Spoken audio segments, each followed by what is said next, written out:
What's up? It's your boy Kevin to turn on this motherfucking YouTube shit. This is serious. Wow, what the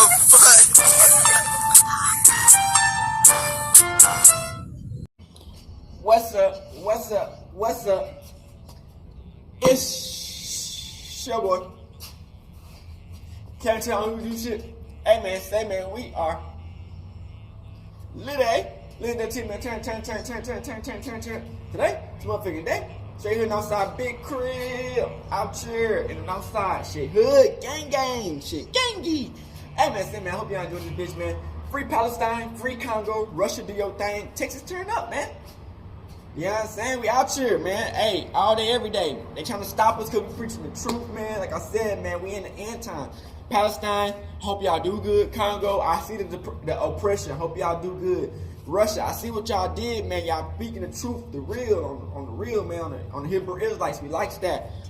Texas, we just need to stand up, man, because they coming in through our border. They say, hey, we gotta stand up, man, because we like, hey, like I said, man, if y'all know, you know. So at the end of the day, man, we gotta stand up. You feel what I'm saying? We in the war times. You know what I'm saying? Hey, come to the Hebrew Israelite, man, as a real Jew, man, you know what I'm saying? As a real Hebrew Israelite, man, you know what I'm saying? As a real one, you know what I'm saying? A lot of people ain't that real like me, you know what I'm saying? But we out here. Hey, I hope y'all enjoyed this video, man. Make sure y'all fuck with your boy. Let's get into this bitch. Alright. Today, it's a motherfucking day. Straight here and outside, big crib. Out here, man. Alright, gang. So this is wild. You know what I'm saying? The world we live in, the sad world we live in. You know what I'm saying? People would rather love the fake more than the real. You know what I'm saying? Because the real gonna tell you what it is. The real gonna hurt your feelings. The real gonna, you know what I'm saying, keep it real. You know what I'm saying? Unfortunately, you know what I'm saying, a lot of people ain't real like that. You know what I'm saying? Now, we got a person, aka Gunna. Snitch wanna. You know what I'm saying? You know, we got a whole bunch of shit that's going on, and you know, he's like 6'9", Rat 9. You know what I'm saying? Some of the biggest snitches in the game. But it's crazy because like the fans sometimes fuck with the biggest rats than the real niggas who hold it down solid. You know what I'm saying? And that's the thing, you know, we be looking at. It's like, you know, the fans don't give a fuck what they hear. As long as it sounds good, they gonna listen to the shit. You don't have to be, to these motherfuckers, they don't have to be real. They don't have to be no gangster bone in their body. They don't have to hold it down to the streets. They don't have to do nothing. They'll sell out, crash out, do whatever. But they fuck with that. But when a nigga keep it real, hold it solid, and do what it do, you know what I'm saying? They, you know, sometimes they don't really be like that until you crash out. Then they be like, oh, we knew this nigga, whoop the whoop. You know what I'm saying? But, you know, the real gonna always prevail. You know what I'm saying? You know, you don't want to never dilute your realness for people. You know what I'm saying? Because people gonna be wishy-washy. You know what I'm saying? That's just what it is. You know what I'm saying? As a real Crip, you know what I'm saying? We always gonna keep it real. But Gunna wanna. He was trying to say he was a Crip 3, not a Crip. That nigga's an informant. You know what I'm saying? He went on the Thugg case. He went on that motherfucker and snitched like a motherfucker. You know what I'm saying? And that's what, unfortunately, a lot of these rappers and some of these YouTubers are. You know what I'm saying? They gonna want us in disguises. Ain't never been through no trouble, no nothing. And the first time they get into a crime, they snitching. You know what I'm saying? I feel like, man, you know, the world we live in, man, you know, I feel like this action right here is really what kind of fucks the game up. You know what I'm saying? Because a lot of people thinking like, oh, when I get down to it, and it's whoop the whoop. You know what I'm saying? Just a whole bunch of bull. You know what I'm saying? But I got a video. You know what I'm saying? It's gonna really bring up how Gunna wanna made it this long, and how, you know what I'm saying, he had a couple of songs that, you know what I'm saying, did crazy, and he got another album that's out. But people not really fucking with like that, but you know what I'm saying, it's still out, you know what I'm saying? So at the end of the day, man, this is a breakdown of Gunna and how it came down to how he came like one of the biggest rats in the motherfucking game. So I hope y'all enjoyed this video, man. Make sure y'all fuck with your boy. Hey, learn from this shit, man. You know, you never want to get caught in a situation if you're not built for that shit, man. So fuck with your homie in this bitch.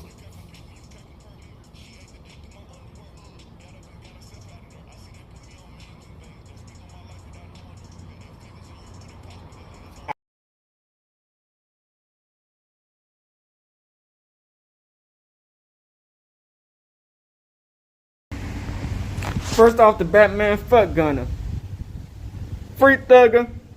Fuck these cops, man. That thing shit sweet, man. Fuck these cops. What's up, man? We're going to have a very Shout out to, fun conversation today, and it's going to Hello, involve Yazin. Gunna album sales. Obviously, you saw the title. Gunna dropped his album and was rolling out his album at the same time as Bitch us ain't no having crip.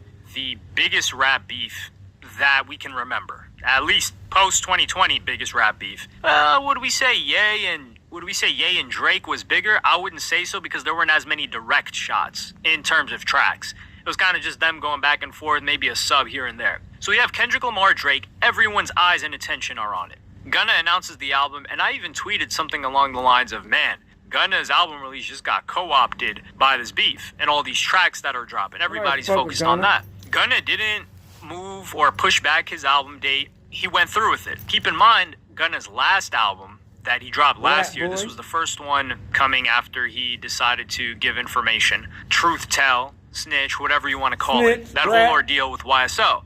That album was Thugg. anticipated, great album, one of the best albums of last year. If someone told me they thought it was the best, I wouldn't argue with them. It was a great album. We got a completely different Gunna, and he's consistent with the whole ordeal with YSO.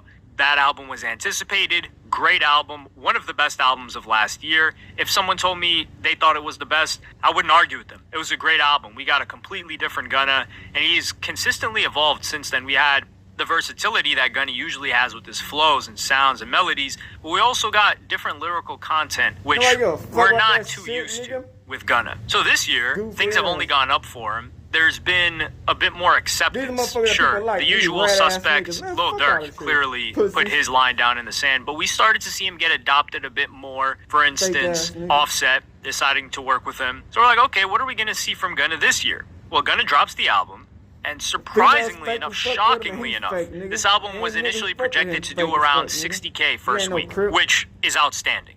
Most rappers are doing 20 to 30K. So 60K is outstanding. People were saying, it's a little bit less or a decent amount less than the album from last year. Keep in mind, the album from last year was kind of like his first day out.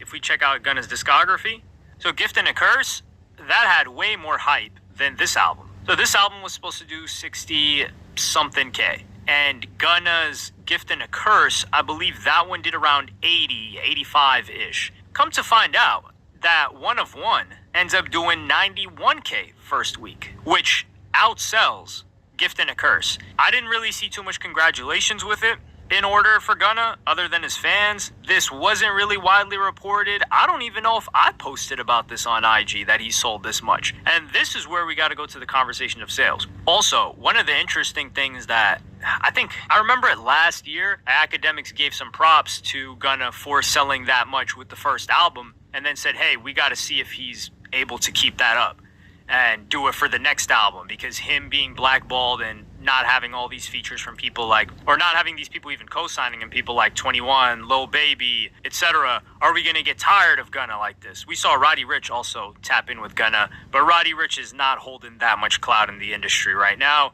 nor in the fans' eyes. He's saying, hey, if he can keep this up, that's a different story. Well, I hope he gives him his credit, because this year, not only was this album solid, really good, keep in mind, I've only listened so far to the first 10 tracks. I was going to get to the next 10 second day. Not only was this album solid so far from what I've heard, the rest of it could be trash, but I don't believe that to be the case. And that's just because I like to be completely honest with you guys, unless you know how much I've actually listened to. There's really not much benefit in lying to me. I hope he got credit for it, because this outsold the last one. The quality was on par with the last one. Some people may think it's better, some people may think it's not as good, and Gunna did this solo. So now it's 2 straight years that he's spending dolo. Sure, he's got some features in here like Normani. That's a female artist. She's a singer. I'm not saying she's not popular. Offset, okay. Hey, that's a good feature.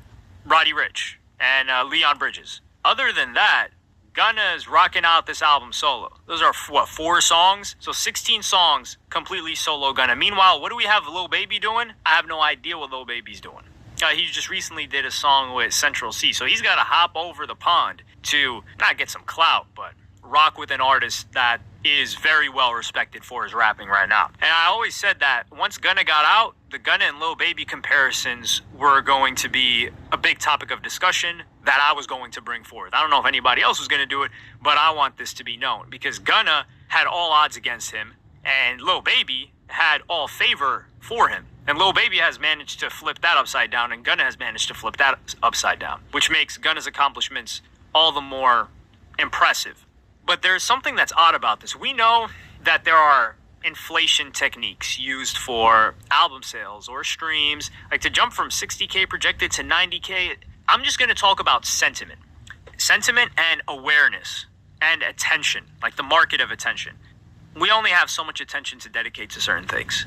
So most of us in hip-hop, we're dedicated to this beef. Some people probably listen to the Gunna album. But if you had to just gauge how much of the hip-hop listener base was paying attention to A Gift and a Curse, hyped for A Gift and a Curse, and listened to it multiple times, was talking about it, versus One of One, you would probably say, yeah, Gift and a Curse for sure. Everybody paid attention to that more. That was the only thing that was going on at the time. It was huge hype. Drake wasn't dropping. Kendrick wasn't dropping. However, now, when One of One dropped, we have Drake dropping songs, Kendrick dropping songs, and they're beefing with each other. So the attention wasn't really there with the Gunna album. People weren't really talking about it as much. So why would this one sell more than the last one? And this is where I start to look at the numbers a little funny. Because, man, it just doesn't add up that it sold as much. If it sold at the same amount, I would still be in shock. But it sold more than that. And this is where, I'm not going to say that they faked the sales, but this is where things kind of get shaky. And you got to ask yourself, what's going on here? Because this does not add up. Last year, way bigger, way more hype. Now, it's still a big album. But who do you really hear talking about this? Past the release date, past day one drop. Because I don't really hear it talking about it. Maybe someone listened on the first day, but for it to perform that well, and it doesn't have, well, it has a song that's charting, I think. But it doesn't really have like a smash hit like the last one had. Gift and a Curse. What was the song on there that went crazy? It was, F You Mean. So Gift and a Curse even had a smash hit on there that really helped album sales. One of One doesn't have that. Or at least like it hasn't shown itself yet. By the time first week came out, everyone picked F You Mean and that song was going crazy off the jump. So everything was working in favor for Gift and a Curse.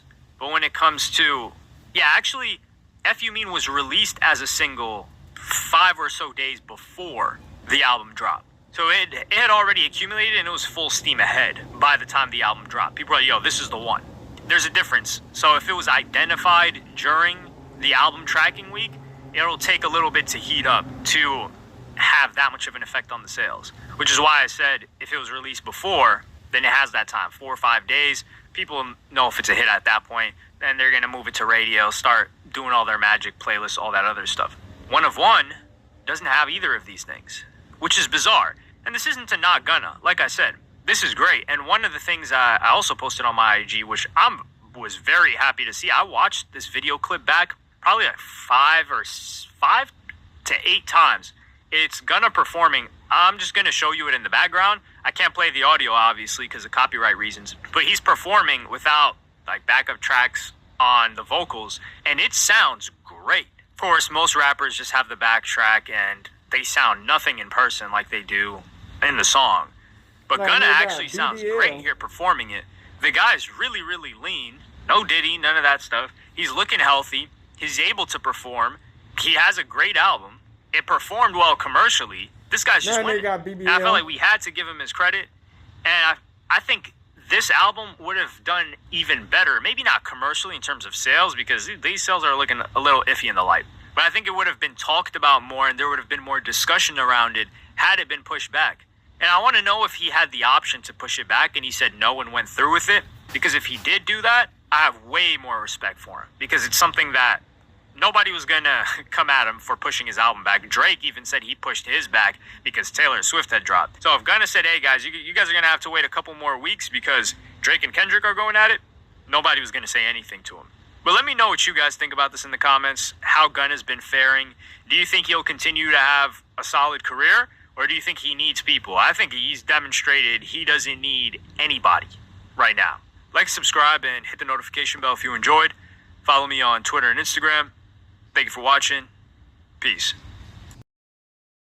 One of the things that just completely went under the radar in the past couple of days is Gunna.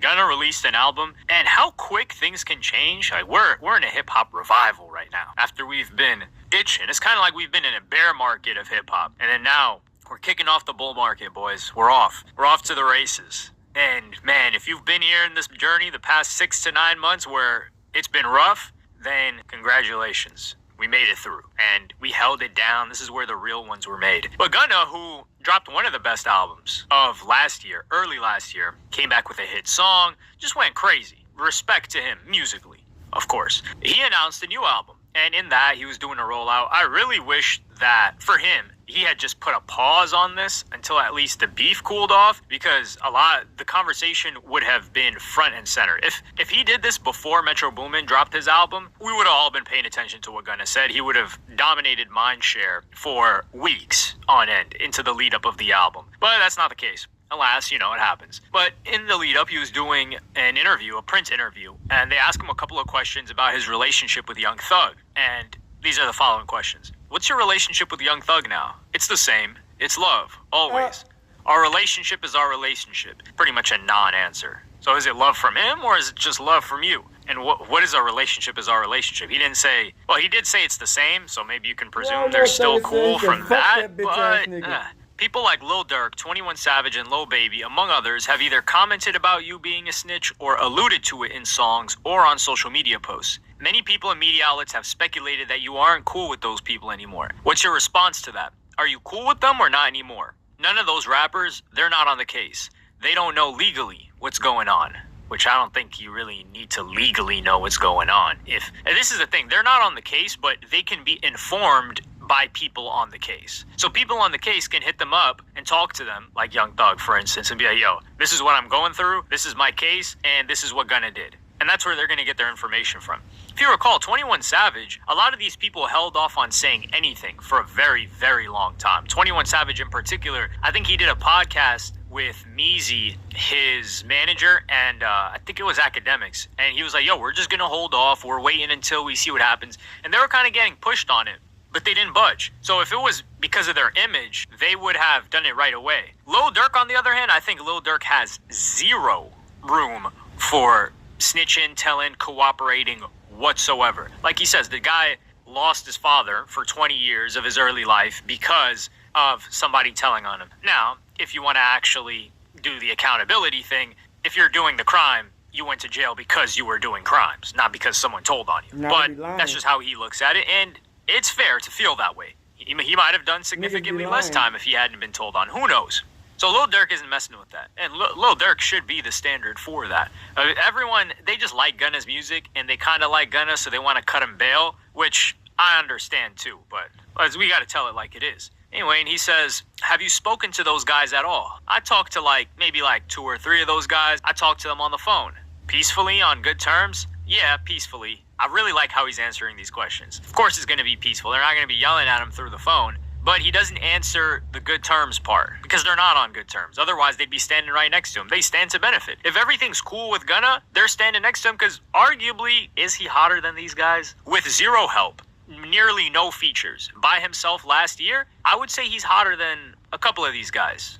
So definitely hotter than Lil Baby. He torched Lil Baby last year. 21 Savage, I would say he's hotter than him. A Gift and a Curse lasted longer than 21 Savage's last album. And Lil Durk, I don't know. It's up in the air. Because Lil Durk right now, he's in a lull, which don't take that negatively. It's just he's in this period between albums, between projects. He hasn't really dropped many singles. I think he's just doing a bunch of performances and gigs and stuff like that. And his marketing team isn't pushing a budget to make him seen everywhere. So he's just cooling. He didn't fall off. I'm not saying he fell back. Man, I wouldn't even say he fell back. He's just in this lull, in this intermediary period between albums. And he says, a lot of people have opinions and comments on your situation. Have you felt that you've gotten a fair shake from people, or have you gotten a bad reputation you didn't deserve? I definitely feel like everybody's been misled. And like, you know, when you're being misled, you got a choice to follow or make your own decisions. And that's what is being shown right now. You're being a follower or you're being neutral to be like, I don't know what their business is or what they really got going on. These are all excellent answers. But I gotta add the but there. We saw what we saw. We heard what we heard.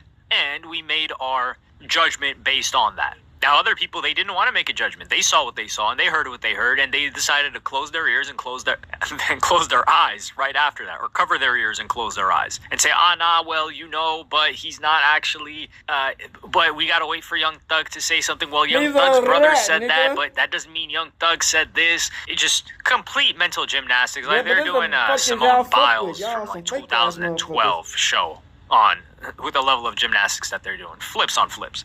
However, favorably for Gunna, he wasn't one of those people that is going to be called to the stand as a witness, which helps him a lot. If they have footage or images, memes of Gunna pointing on the stand in the YSL trial, dear God Almighty, I don't know if he'd ever be able to live. I don't know if his career would ever live that down. Have we seen any B-list rapper or like lower A-list rapper? Because I don't want to. B-list people try to sun people, but we can't say Gunna's A-list, right?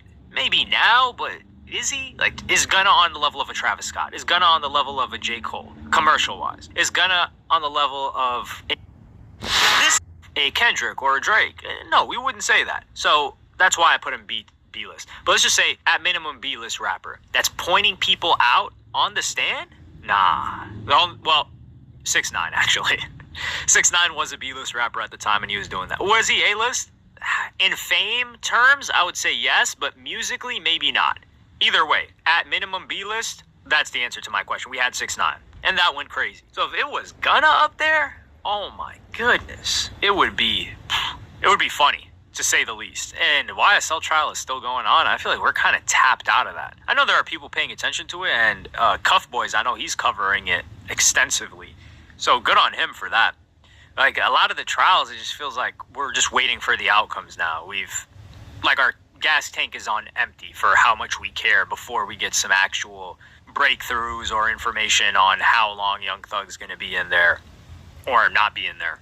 And now, with the beef going on, that's all we're focused on. As for Gunna, I think he's going to be fine. I don't even think most people even saw this interview. So it's just a blip, and he's going to continue doing his thing. And now, he's popping. Do I think those guys will go back to kicking it with Gunna? I don't know, because they made a decision, and I think the conversation that Gunna had is with himself is probably, hey, even if these guys are willing to be back cool with me, I feel like they betrayed me at a time when I really needed them, and I was at my lowest, and I had to claw my way back into the game, making some of the best music I've ever made in my entire life. So for me to afford them any, not benefit of the doubt, but for me to let my clout or my success rub off on them again when I realized I don't need them and I can excel without them, it's not even worth it at that point. Which, hey, he's right. But let me know what you guys think in the comments. Like, subscribe, and hit the notification bell if you enjoyed. Should be dead right now. This is insane to say for a rapper who currently boasts a #1 Billboard hit at the time of this recording, as well as amassing over 30 million monthly listeners on Spotify, and recently reaching a remarkable milestone with over 65 million views in a single month on YouTube. It's clear that Gunna's career isn't going anywhere anytime soon. However, a few months back, news broke that Gunna had betrayed the one person who had been instrumental in shaping his career, Young Thug, to the point where it plunged him into the worst phase of his life. With both fans and critics questioning whether he could bounce back from the regrettable situation he had found himself in, Gunna did something that no rapper has ever done before. Hi, I'm Luesta. I make weekly video documentaries of things I'm into, so subscribe if you enjoy. And today, I'm here to answer one simple question. Why is Gunna's career not dead when it very well should be? To understand that, we have to go back to the beginning and really analyze just how much Young Thug played a huge role in his success as a rapper. It's my brother, he signed to me, but it's not even about a signature. This is my real brother. These words by Young Thug, who is widely known as Gunna's mentor and boss, would echo a false sense of reality. and you'll see why later in this video. But for now, let's get to know Gunna a bit. Gunna's real name is Sergio Kitchens, and he was born in College Park, Georgia. He was the youngest of 5 kids and raised by a single mom who worked at a school cafeteria. Growing up, life was really tough for Sergio. As he told Billboard in 2018, they weren't extremely poor, but they weren't really rich either. However, his family taught him how to save and manage his money wisely. And at the age of 13, he began investing in his rap career, where he started recording music in a friend's garage and coined the name Young Gun, which he would later shorten to Gunna. His first mixtape, Hard Body, was released way back in 2013.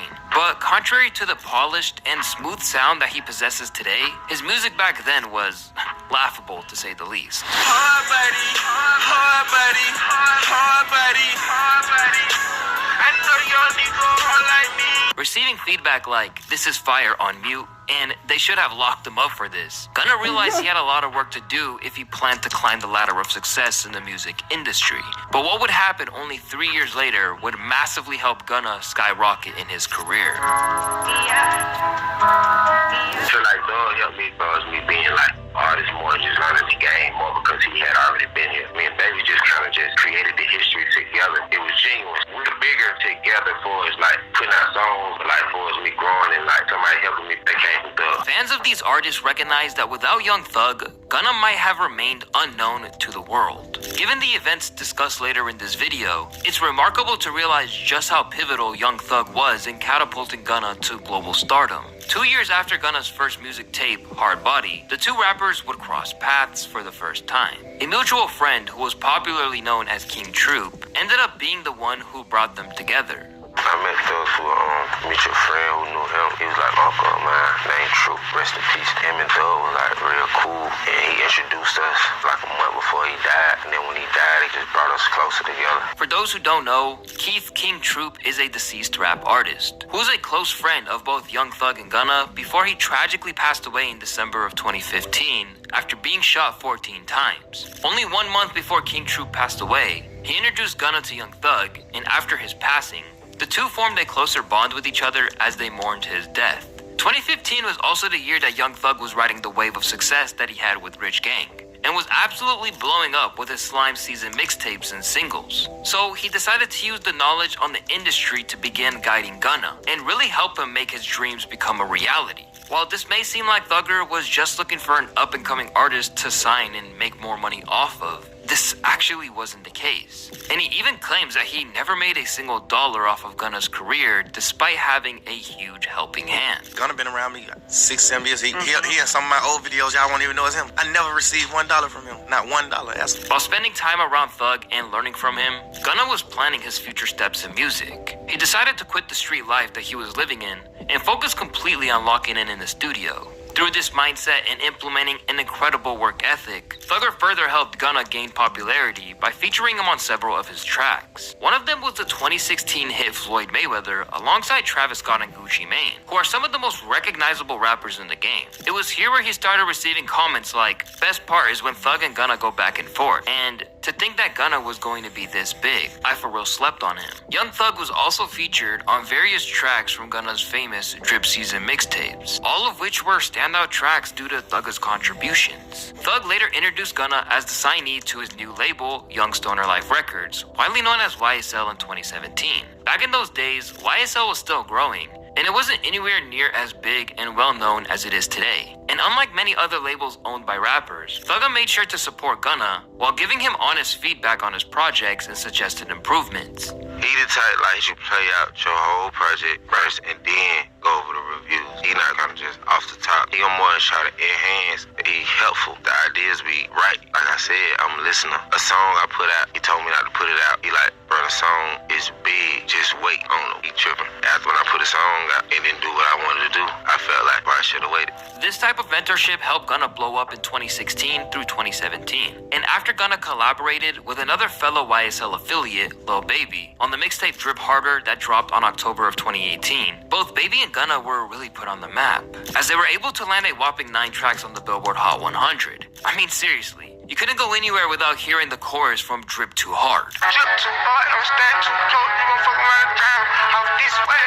With their melodic, vibe-oriented style captivating listeners, Gunna and Baby became synonymous with one another, and the duo was becoming more and more recognizable each day. Gunna would go on to experience a ton of success with his debut album, Drip or Drown 2, which reached 3rd on the charts. His second album, Wanna, that dropped in 2020, did even better, debuting at number 1, with the collaborative project Slime Language 2 further solidifying YSL's name in the industry, and Gunna's third album, DS4, going on to outsell The Weeknd's Dawn FM for 2 weeks straight. It really seemed that Gunna was at the top of the world in 2022, and that nothing could stop him. He even surpassed his mentor, with Thugg's previous record Punk only moving 90,000 copies, while DS4 by Gunna pushed 150,000. There was really no doubt about it. Gunna had taken the ball that Jeffrey had given him and ran with it. However, as cliche as it sounds, what comes up must come down. And it seemed that Gunna was enjoying the success he had been given a little too much. And the universe decided that it was time for Gunna to face some hardships. Gunna's music career, unlike many others in hip-hop, has been relatively free of bumps, except for some minor controversies. He would get heavily memed for his body weight around the years 2020 through 2022, forcing him to lose a ton of weight to silence the critics. But on December 29th, 2019, an old video of Gunna began resurfacing the internet, and it was a really bad look for him, to say the least. In the video, it allegedly showed him in a Crime Stopper segment, which seemingly portrayed Gunna as a snitch. This is seen as a cardinal sin in the world of hip-hop. We'll get more into specifics as to why later, but the video showed that Gunna was willingly giving information to the feds about the death of one of his cousins. Divine Benton's younger cousin, Sergio Kitchens, says Benton is on trial for murder simply because his friends turned on him. Just go to see like you ain't got no real friends out here. This was released at a time before Gunna became anywhere near the famous rapper that he is today, leading him to receive comments such as, "Gunna, say it ain't so. You ain't no spider, you a rat." To which he responded to saying, "And you better do the history on this case a dude smoked." Now, I'm really not sure what he meant by that, but it was clear that the situation was clearly getting to him, and he would constantly have to address the situation on various interviews. Talk to me about this Crime Stopper video that everybody's circulating. They trying to use that against you. What was that about? I don't know what the fuck that's about. Crime Stopper, well, I ain't never stopped a crime. So that's not even you on that video? Yes, that's me, but that wasn't on no Crime Stopper. I wasn't in no case or nothing. So it's saying like, oh, you snitched on who? I was never in no case. But you know, they go back to the internet. I don't really be feeding into a motherfucker don't know. I'm really from the street. Where I'm from, like, if you snitch, this shit is everywhere. This shit is documented. Sadly, the fans were not buying it. His body language can tell that he's bothered by the Crime Stopper's question. Gunna's Crime Stopper answer had me weak as fuck. Aside from throwing a bar at Freddie Gibbs after he was mocked for it, Gunna refused to be derailed by any of that drama and would instead simply choose to ignore it and keep making more music for his fans to enjoy. However, the snitching allegations wouldn't end here, and only a couple years later, Gunna would show his true colors.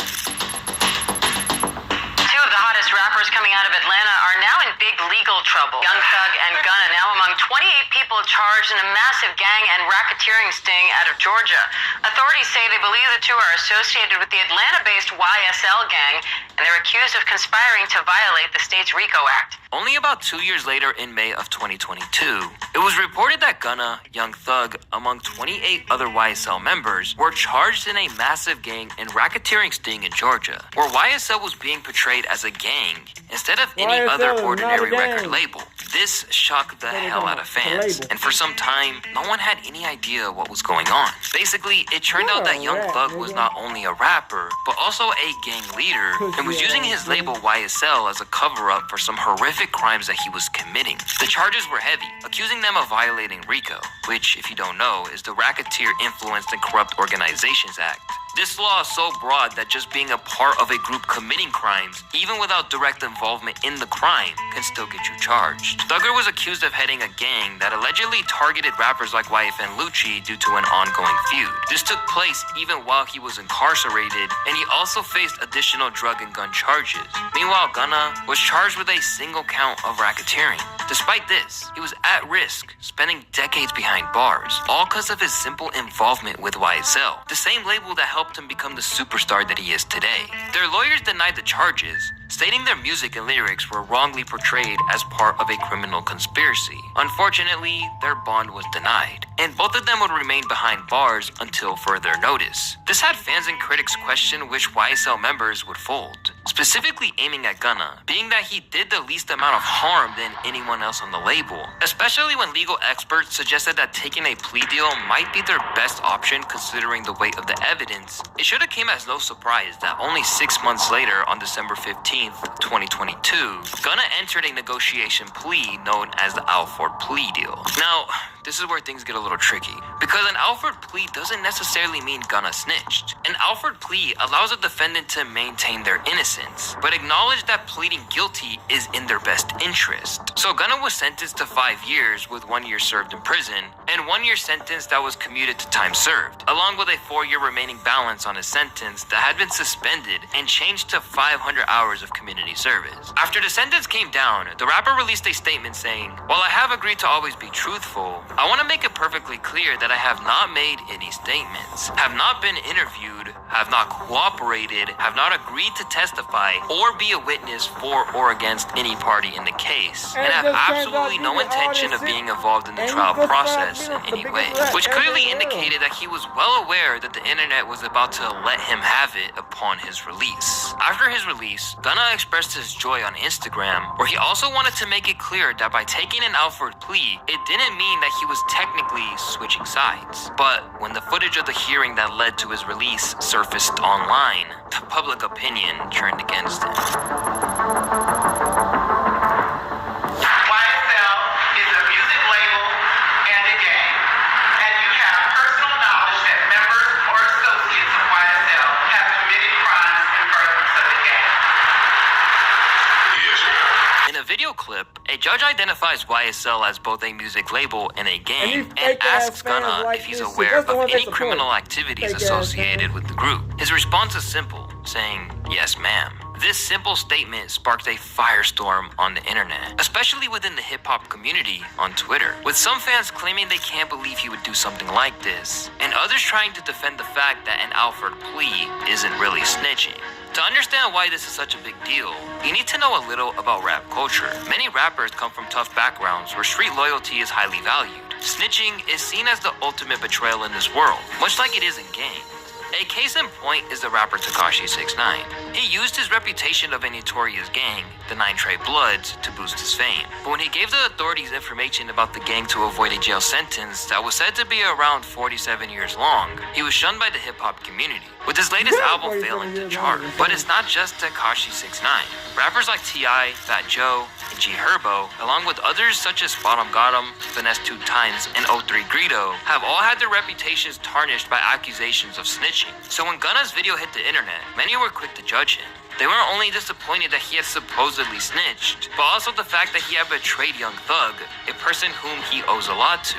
On top of this, fans made a whole compilation video of all the times Gunna swore he would never snitch on all of his songs, further fueling the controversy. Never gonna be the one turn on my brother when police just got to detain.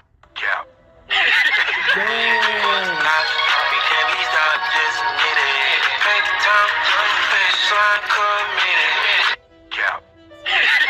Gunna was publicly criticized by Mondo, the founder of YSL, and notable rappers like Meek Mill and Lil Baby unfollowed him on social media, showing that they are no longer looking to cooperate with him. Fellow rapper Lil Durk, who had recently just put out a hit single with Gunna titled What Happened to Virgil, also alluded to the situation in an unreleased track, and in an interview with DJ Academics, he expressed his disappointment with Gunna. If you a rat, you a rat. And if you rewind this clip a little bit, I looked into the camera and I told you, if you a rat, I fucking hate you. Cause I love Thugg. Famous rapper Tony Yayo also spoke out, stating that turning into a rat can end a career, highlighting the severity of the situation for Gunna. If you turn into a rat, career's over. Me? I would have sat a little longer than coming out to what the internet do to you. That's just my opinion. In response to the backlash, Gunna released a statement asserting that he hasn't testified against anyone or cooperated with any parties involved in the case. He mentioned that his testimony was different from that of Tekashi 6ix9ine, as he only acknowledged the existence of a gang framework and didn't specifically implicate anyone. At this point, many people were waiting to hear what Thugg had to say before they made a ruling on what Gunna had done. And for those who waited to hear from YSL's leader, the verdict came in a leaked conversation between Thugg and Durk, where Thugg threatened to drop his album the same week as Gunna in hopes to diminish his sales. Hey Durk, I'm dropping a surprise album on the same day Buddy dropped his album. That shit coming up soon. I need a verse from you. If you feel like you want to reply to what that nigga saying, don't do it. Drop it on my album. I'm dropping a surprise album on the same day that fuck nigga drop 10 your verse in, but I want you and Wham on the same song. Gunna, however, did not let the lack of support from his label head discourage him. And what he did next could possibly mark a significant moment in the evolving culture of hip-hop in this modern era. Considering that we now have tangible evidence that Thugg was mobilizing the troops against Gunna, it came as no surprise that when Gunna did gear up to drop his 4th album, A Gift and a Curse, there was a notable difference in the track list. While his album DS4 had 9 features across 20 tracks, Gunna was now marooned on his own island without a single guest. In terms of production, his longtime collaborator Turbo was still by his side, but gone were the contributions from the likes of Metro Boomin, Southside, Michael Made It, and many others. At this point, it's hard to tell whether he actively received rejections from anyone out of loyalty to Thugg or disdain for what he had done, or if he just saved himself the potential embarrassment. Rather than pretending that nothing happened, Gunna spoke of his heartache about Thugg's predicament on the song I Was Just Thinking, spitting, "Only I done cried cause this feeling for my bro. Knowing you hearing the lies that your little brother might have fold. Yeah, I popped out, but don't let him say I told." Unless he had a serious change of heart since the album came out, Thugger likely isn't receptive to these confessions, nor is anyone who is horrified by his alleged ratting. But what the record's release has proven is that plenty of people are. And perhaps even more unthinkably, he is still competing with Thugger and outshining him in some ways. In the case of Thugger's former Prodigy's album, Gunna shifted 85,000 copies of A Gift and a Curse in its first week, making it the 3rd highest debut for a hip-hop album this year, and surpassing what he was projected to sell by 5,000 copies. Meanwhile, Young Thug's album, Business is Business, sold just 89,000 copies, which is still very impressive, but it falls short of the estimated 110,000 that he was anticipated to sell. Before Thugg released the project, it was expected that hip-hop would rally around its embattled artist. Not to mention that it had features from heavy hitters like Travis Scott, Drake, 21 Savage, Future, Lil Uzi Vert, and many more. Basically, the kind of artist you send when you're looking to do numbers. As I explained a minute ago, Gunna managed to pull in 85,000 with no features, and he still sold only 4,000 less than his mentor, who had all of the added streaming incentives at his disposal. So how did he manage to do this? For starters, we have the fact that the music on A Gift and a Curse is undeniable and is resonating with audiences. Whereas someone like Tekashi was always an outlier bordering on novelty, Gunna has been an architect of the modern trap sound in a lot of ways, right down to its vocabulary. I feel like me and Lil Baby, we like the new generation for the young generation. It was swag back then. Now it's drip now, you know what I'm saying? And I'm popping that drip, baby popping that drip. I feel like we setting a tone for younger kids. That's our fan base. Our fan base is the young crowd. Like, we got OGs too. Just the younger crowd. Appealing to a fan base which begins in its teens, the changing of the guard that hip-hop has experienced could also be crucial when it comes to how Gunna has gotten away scot-free. Now recognized as the biggest genre in the world, hip-hop is as popular in suburbia as it is in the streets. Raised in an era where IG antics from your favorite rappers are commonplace, these fans have a different value system where clout has overtaken realness. As a result, we're reaching a point where the authenticity or seal of approval from the streets is no longer seen as pivotal to a successful rap career. Just look at someone like Lil Mabu. A private school kid cosplaying as a gangster would have never taken off previously, but in today's era, he's got a real shot at a lucrative rap career. Although what Gunna did in taking the plea deal will always garner the disapproval of people like Boosie or Tony Yayo, who are traditionalists molded by the streets, someone who's hopping onto Rap Caviar to see what they're adding to their upcoming playlist aren't going to be too worried about what allegiances a rapper may or may not have. Instead, they're just looking for the next track that they'll bump in the whip, or give them that extra push for another set in the gym. This, in a nutshell, explains why Thugg's project only narrowly outsold Gunna's album. In terms of singles from either album, Gunna's Fuck You Mean has landed on number 1 on the Billboard charts, outpacing every track from Business is Business from Young Thugg. And if you look at YouTube comments for the song, it tells you everything you need to know. Talent overshadows hate regardless of the situation. This dude can't be denied. Gunna really showed him, LOL. The album goes crazy. While there is a certain portion of the audience who aren't willing to acknowledge what Gunna did differs from someone like Tekashi 69, the vast majority of hip-hop listeners today are more focused on the music than the street politics that surround it. As a result, as long as he keeps cranking out the 808 heavy, ready-made hits that he built his brand from, there's always going to be an audience for Gunna. And now that he's proven himself to still be a coveted commodity on the charts, don't be surprised if his next album has a few features from some majorly big names too. Out to New School Stories, man. We out here. The Baby, Lil Baby, Roddy Ricch, Polo G. In 2019, these are some of the biggest names in hip-hop. Every single one of these artists was being praised as the next big thing, had the majority of rap fans behind them, and appeared to have the potential to have long careers at the top of rap. However, one by one, each of these artists began to see the narrative changing around them as music fans outside their core following began switching their opinions. Some of these artists even saw their albums flopping. People began speculating that they were losing it and falling off, and the continuous fight against the ever-growing narratives only got harder and harder. Gunna came up on the same wave during the same time period as all of these rappers and started with the same amount of hype, but somehow he escaped this fate. So how did he do it? Did he avoid their mistakes? Did he get lucky? Was his music just better? In order to answer these questions, we have to go all the way back to the beginning and examine all the events that occurred for these rappers' careers to play out the way they did. So in this video, we'll take a look at this late 10s era of rappers and see how Gunna was able to end up with such drastically different results.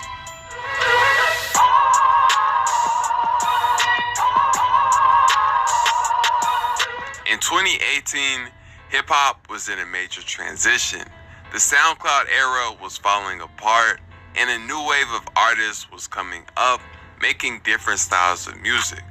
Melodic music ranging from laid-back guitar beats to soulful piano instrumentals were all extremely popular, and as a result, artists like Polo G, Lil TJ, YNW Melly, Roddy Ricch, Gunna, and Lil Baby were all seeing huge success, emerging as stars on the scene. In 2019, gangster rap had a surge in popularity, and artists like DaBaby, NLE Choppa, King Von, and Pop Smoke took off. During this 2018 to 2019 period, these artists were on fire and dropped many of the biggest songs of their careers, as well as classic albums. For the previous class of rappers who came up in 2015 through 2017, rap fans were very polarized, leading to people like Yachty and Uzi receiving a lot of love, but also a lot of hate. However, for this 2018-2019 class, there was mostly a positive reception from everybody, and the majority of these rappers were praised as the future. In 2019, Melly was the first in this new wave to go down after he was accused of offing two of his best friends and charged with a double and we homie. still don't believe that.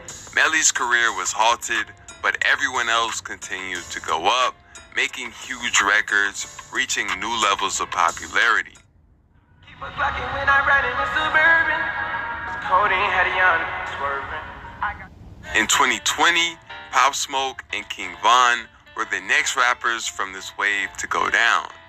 Early in the year, Pop Smoke was ambushed in his LA Airbnb where his life was taken, and later in the year, Von was involved in an altercation in Atlanta that turned fatal. The rest of the wave continued rising, and artists like Lil Baby and Roddy Ricch hit peak popularity. The success of Please Excuse Me for Being Antisocial and The Box took Roddy Ricch to another level, and in 2020, he was part of another huge hit, being featured on the song Rockstar. Lil Baby's album My Turn, singles We Paid and The Bigger Picture, and all the big features he was doing had his name everywhere as a prime candidate for the MVP of rap that year.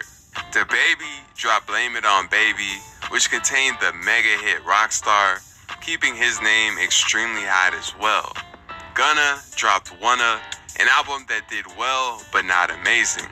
Polo G dropped The GOAT, a project that wasn't bad but underwhelmed a lot of fans. Lil TJ didn't drop an album, but he did release his State of Emergency EP, a project where he dished his 2018 sound to rap on drill beats. The project wasn't bad, but it wasn't really what people were looking for. Out of everyone in this new wave, NLE Choppa went down the most interesting path this year.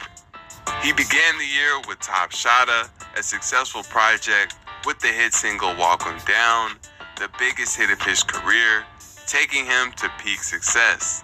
However, midway through the year, he had a spiritual transformation and began promoting herbs, meditation, and sobriety. And in November, he dropped From Dark to Light, an album where he promoted this new positive transformation he had went through. Unfortunately, fans weren't really receptive to it, and although songs like Picture Me Grapin' and Bryson did numbers, as a whole, the project only sold 6,000 the first week. A lot of fans weren't really receptive to the new message Choppa was pushing, and outside of his music, people were clowning and criticizing him for his claims that he had herbs that could cure cancer. So overall, 2020 brought in mixed results. I told her stand by me. I told her stop telling everything she seen and told her meet me at the Ritz. Peacock is the exclusive. 2021 was when things really began to go left for a lot of artists from this 2018 and 2019 class. Lil TJ dropped his sophomore album, Destined to Win, which was a solid project, and he had a hit with the song Calling My Phone. But besides this record, the fans didn't take to this project the way they did to his 2019 release, True to Myself, and people began speculating on whether or not he was losing it.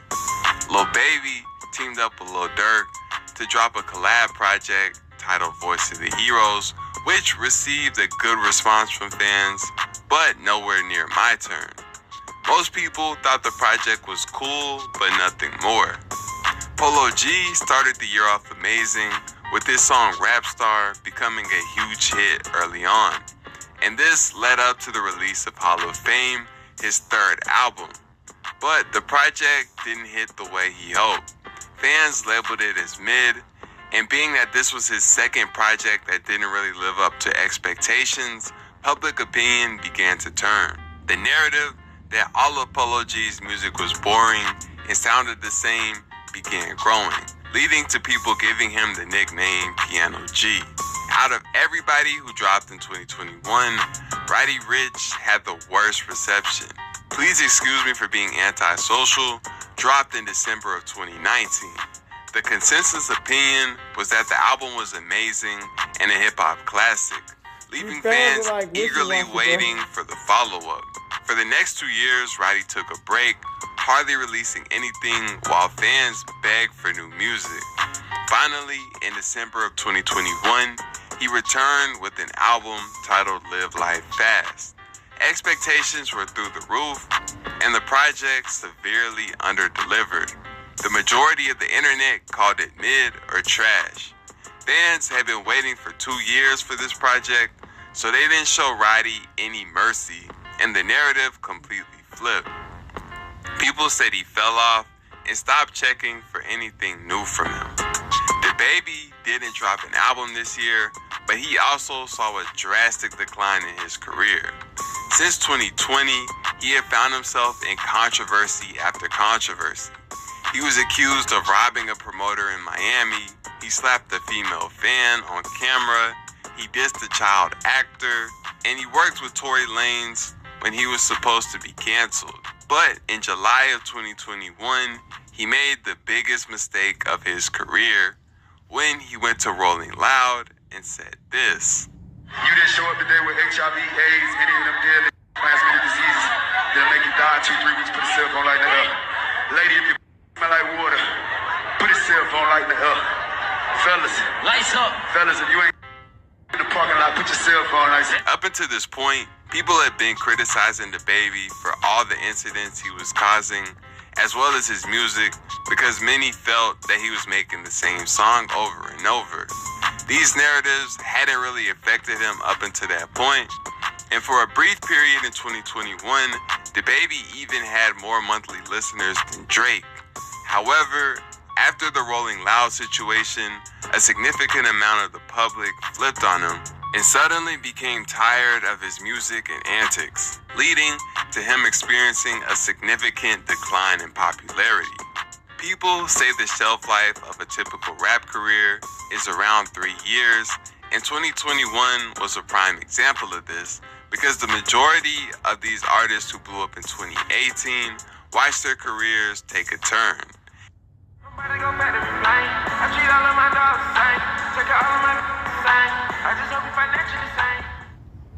The world may join. Gunna didn't drop any projects in 2021, but in January of 2022, he returned with Drip Season Forever. Given how things went for his peers the previous year, this was a crucial project when it came to shaping the narrative and determining whether fans would write him off or not. But these Gunna fans like did not fake disappoint, shit, you know what dropping I'm a saying? strong They project like with fake a shit, viral you know? hit, I think a Push lot Your of P, fans are fake. a song that had grew up in the everybody hood. on the internet So that don't spamming real- P if they- emojis if they for see the their next face, you know what I'm month. saying? They just He do it also fake. had the song P Power with Drake, another huge record.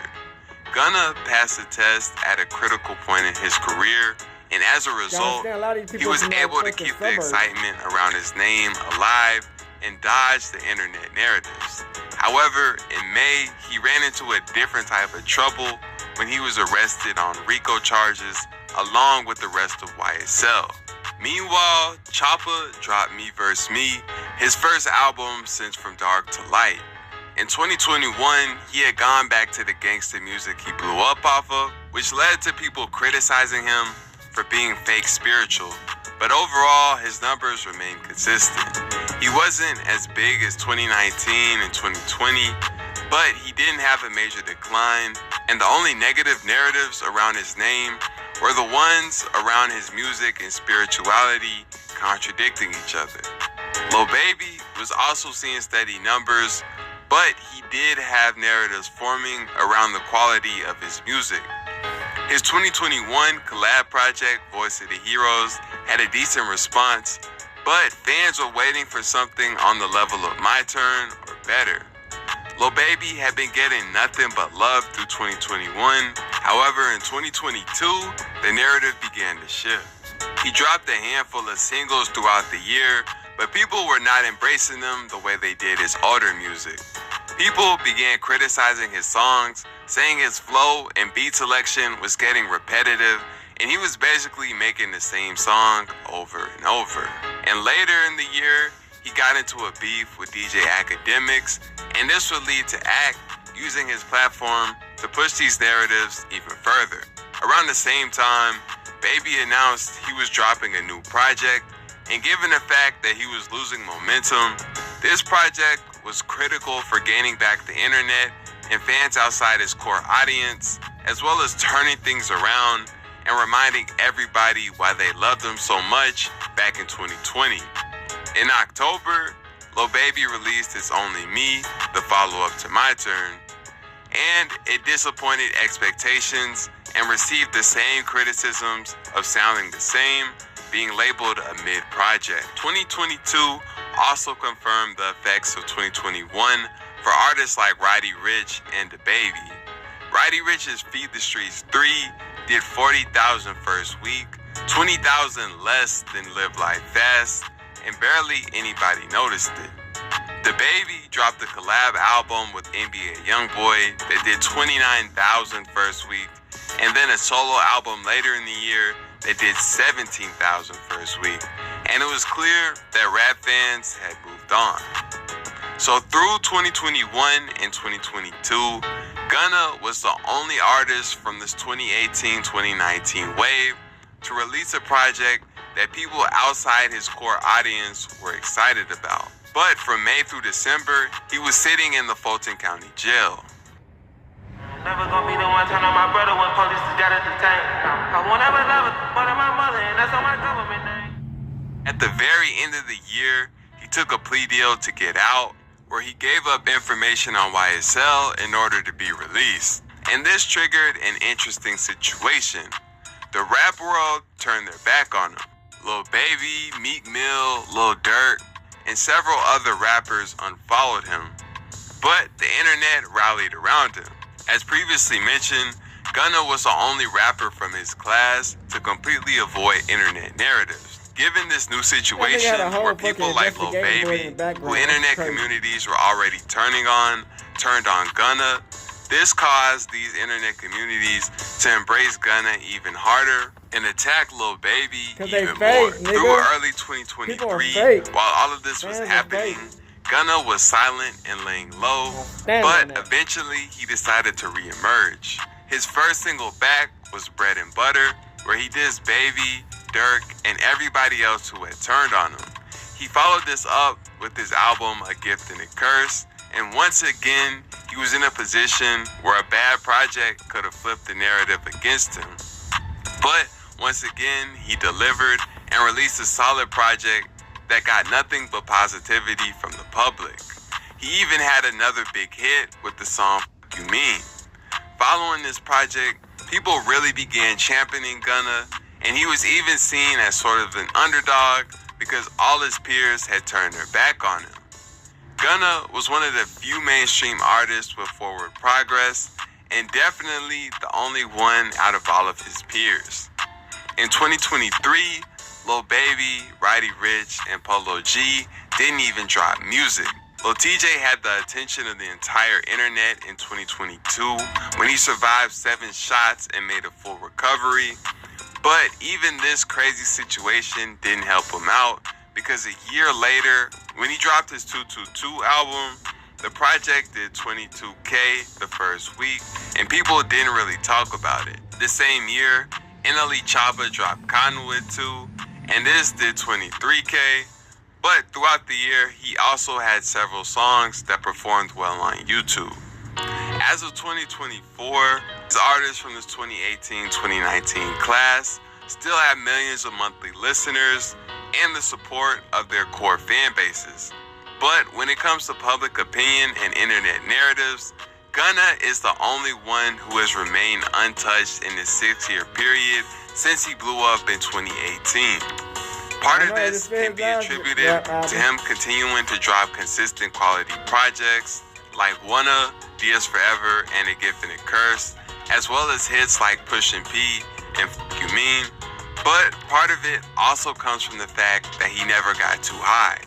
All of these projects were good, but none of them had the success of albums like Please Excuse Me for Being Antisocial or My Turn. This meant Gunna never had the crazy pressure of living up to projects like these. But it also meant he never got too big to the point where people started looking for a reason to hate. A major reason for narratives changing around rappers is the fact that people only like supporting artists, celebrities, or anyone who gets famous up to a certain point. People like an underdog, but after a certain threshold of success, when it seems like the whole world is praising these figures, people start to get more satisfaction out of hating on them.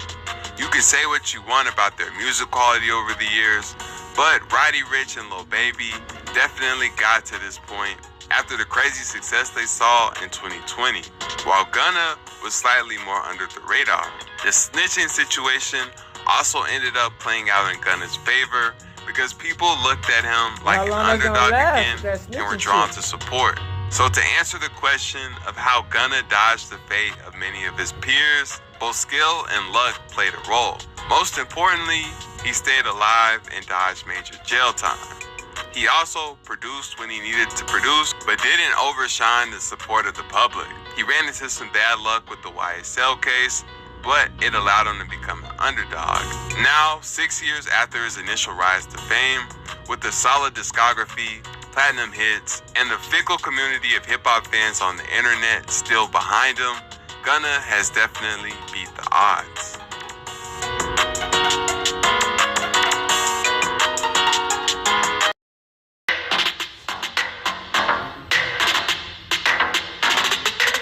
Gunna works out with the New England Patriots before traveling to Philadelphia to climb the stairs like Rocky.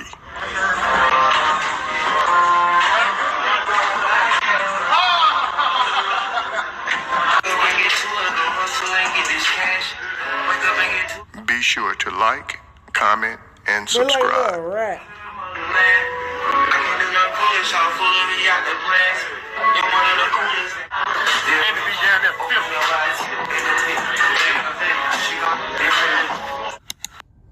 Rattboi.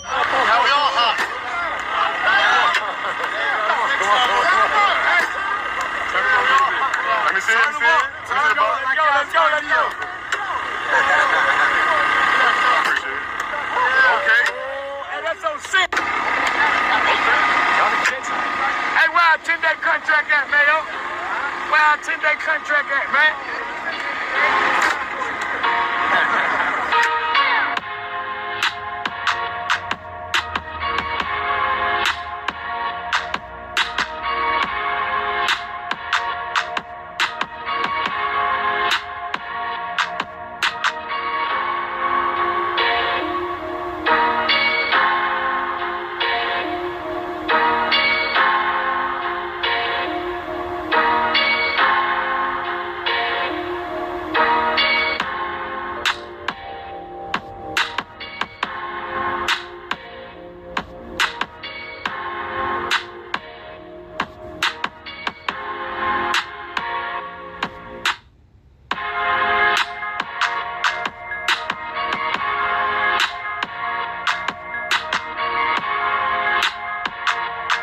I thought that was a bitch.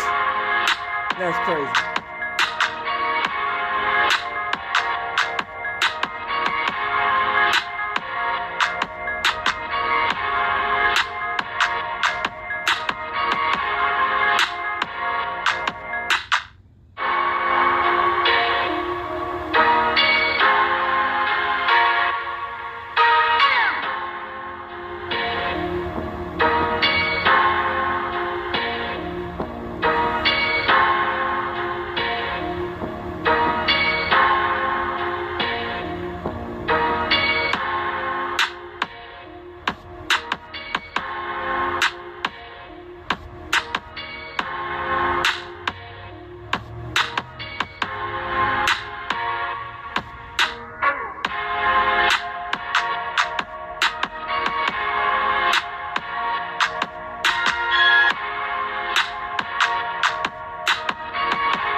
A rat fighting over cheese head ass.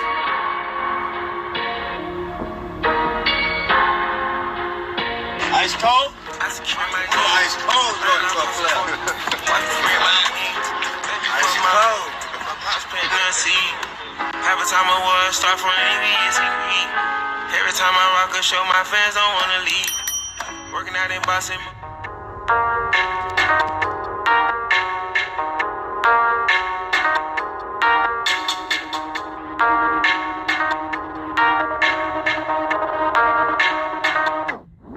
I'll be back. So yeah, man, so that's wild. You know what I'm saying? To see Gunna wanna, Snitch wanna, Ratter Unna, Master Splinter, man. See these motherfuckers just get caught up like that. Like that's what we call top tier snitching. You know what I'm saying? That's top tier snitching. That's like motherfucking you get caught up and you just give it up on everybody. I mean, it don't matter who it is, nigga. It's anybody and their mama, nigga, gone. Nigga gotta go. You know what I'm saying? This nigga went on stand this nigga really talked to the lady and said what it said. You know what I'm saying? I feel like, man, once you do some shit like this, man, your street credibility is gone. You know what I'm saying? It's just, I don't understand it. You know, yes, niggas do get put into situations where, you know, shit happens. But that's the thing about Gunna. He wasn't saying that this when he was making the jewelry. He was getting the name, the fame, the bitches, the food. Nigga, whole last name is Kitchen. Nigga was eating a buffet in his fucking crib. Nigga was back big as fuck. Nigga wasn't saying nothing. You know what I'm saying?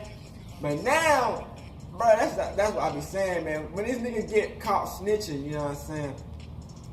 Niggas make up all types of excuses for these motherfuckers. You know what I'm saying?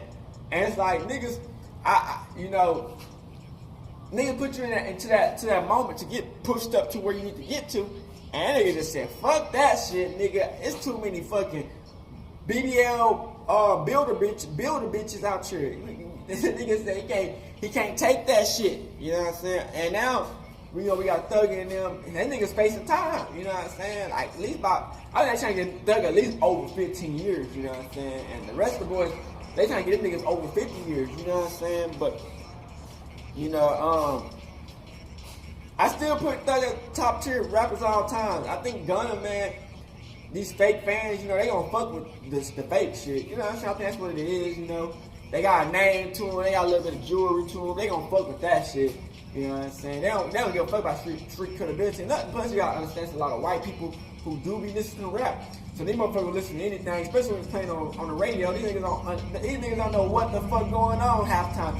But don't get it fucked up like they don't know what's going on. They know what's going on, but you know how it goes. You know what I'm saying? But these motherfuckers, man, they gonna listen to anything, everything that's gonna have some shit. You know what I'm saying? They don't really hold it down to what the culture is. They'll listen to anything. You know what I'm saying? And they probably be the ones who go against the culture. You feel what I'm saying? So at the end of the day, Crip, you gotta always, you know what I'm saying? Hey, you gotta get prepared, man. You always gotta be 10 steps ahead. You know what I'm saying? Cause, hey, you take that risk, but then when you get to that point, you're like, oh, it wasn't me. I don't know nothing about it. I ain't know nothing about it. That wasn't me. But it's like, nigga, you was all sure for the success. But now you ain't getting that much of success because niggas got caught up in some bullshit. Now you want to say, oh, that wasn't me. I was just a civilian. You know what I'm saying? But this nigga snitched on everybody. You know what I'm saying? So I don't understand it, man. You know what I'm saying? Of course, it's smart to say you a civilian, but at the same time, you're not finna just say, okay, this is a gang, and I was just a nigga who was just in that bitch. Who wasn't doing nothing. You know, snitch on the whole gang. Like, come on, Gunna. You know what I'm saying? So, hey, that's why you gotta stay prayed up out here, man. Like I said, man, you gotta really be blessed around this bitch, man. Cause they looking for the downfall of every black person who got anything of anything. You know what I'm saying? That's why you gotta stay prayed up out here, man. You know your worth. You know what I'm saying? Because if you don't know your worth, man, they come like a thief in the night. You know what I'm saying? They come like wolves in sheep clothing. You know what I'm saying? Try to boom boom. You know what I'm saying? But at the end of the day, man, we know what's going on, man. And stay going hard in the paint, man. If you ever listen to this video, man, remember, man, people not perfect at the end of the day. But at the end of the day, it is what it is. Indeed. So, hey, we out here. Good, Northside. Cool shit, man. Hey, Dad, you know, dog, when we link up, dog, this shit be legendary. You know this instrumental, you the engineer on it, so Kodak everywhere.